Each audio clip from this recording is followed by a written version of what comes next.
Picture this. It's early morning, and everything feels rushed. Your child stands there, uniform halfway on, shoes untouched, completely unfazed by your repeated instructions. You've asked nicely, then firmly, and still nothing happens. But the moment your voice rises, they finally move. It feels like progress, but it's not. What your child is actually learning is this: wait until things get intense, then act. Over time, that becomes the pattern.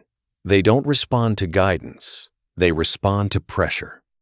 But what if you could change that completely? There's a different approach, one that helps children take responsibility without being pushed. By the end of this, you'll understand how to build real discipline that lasts. Why discipline becomes a daily struggle. Think about your routine. How often do you repeat the same instructions? Get ready. Hurry up. Put that away. It feels endless. You're doing what most parents believe works: reminding, correcting, enforcing, yet nothing sticks. The same behavior repeats the next day. Here's the hidden truth. When reminders are constant, children stop thinking for themselves. When pressure always comes later, they learn to wait for it. So instead of acting independently, they depend on you to trigger action. And when your tone changes, their brain shifts into stress mode. In that moment, they're not learning, they're reacting. That's why the behavior disappears as soon as the pressure is gone. The shift that changes everything.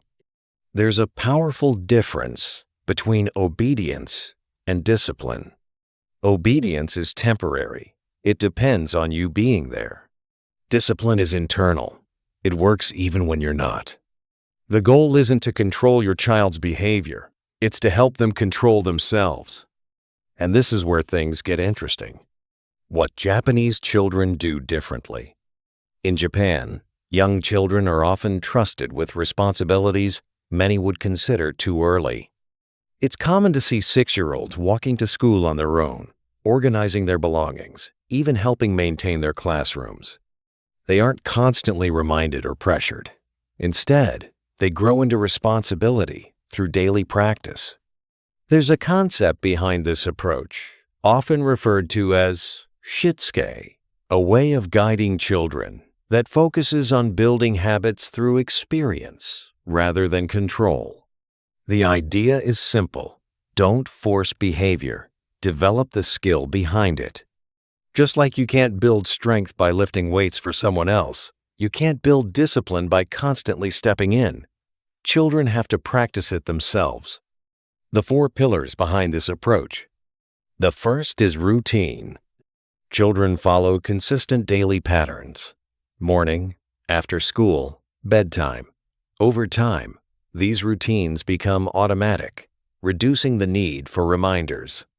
The second is responsibility. They're given real tasks: carrying their bags, cleaning up, helping out. These aren't rewards or punishments. They're part of everyday life.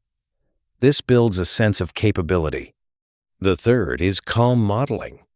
Adults remain steady and composed. Instead of raising their voices, they demonstrate the behavior they want to see. Children naturally mirror that calmness. The fourth is patience, often described as quietly observing. Instead of immediately correcting mistakes, adults give children space to notice and fix things themselves.